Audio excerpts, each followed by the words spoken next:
la réserve naturelle communautaire de Koili Alpha a été mise en défense afin de permettre la restauration des écosystèmes dégradés, mais restauration naturelle, mais aussi la réintroduction. C'est dans ce cadre que les tortues ont été réintroduites au niveau de la réserve, mais aussi des oryx damas. Et on parle prochainement de l'introduction de gazelles d'Orcas.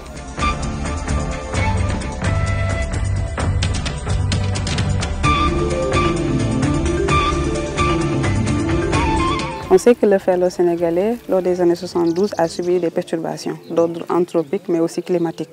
Maintenant, il y avait eu des programmes de restauration. Et là, il y a le programme de la Grande Muraille Verte pour la reconstitution des écosystèmes sahéliens. Au Sénégal, plus précisément dans le ferlo, il y a eu des actions de reboisement. Il y a eu des parcelles qui ont été reboisées, clôturées. Et tout récemment, il y a aussi une réserve naturelle communautaire, vu qu'il y a une liaison entre les ressources végétales, mais aussi les ressources animales, parce que c'est le biotope et la biocénose. Donc, pour qu'un écosystème fonctionne, il faut qu'il y ait interaction de ce qui vit dans un milieu, mais aussi du milieu. Donc, il y a action-réaction du biotope et de la biocénose dans le même milieu pour qu'il y ait écosystème. Les oryx damas, ce sont des antilopes sahéliennes qui existaient auparavant au Sénégal, mais il y a bien longtemps.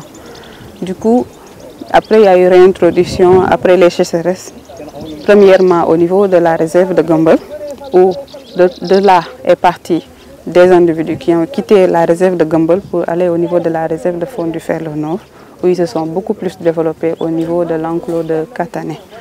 Les oryx qu'on a vus aujourd'hui, ce sont des individus qui ont quitté la réserve de faune du Ferlo Nord, qui ont été réintroduits au niveau de la réserve naturelle communautaire de Koili Alpha, afin de permettre la réintroduction d'antilopes sahéliennes au niveau de la zone, pour ainsi permettre de retrouver le peuplement animal d'avant.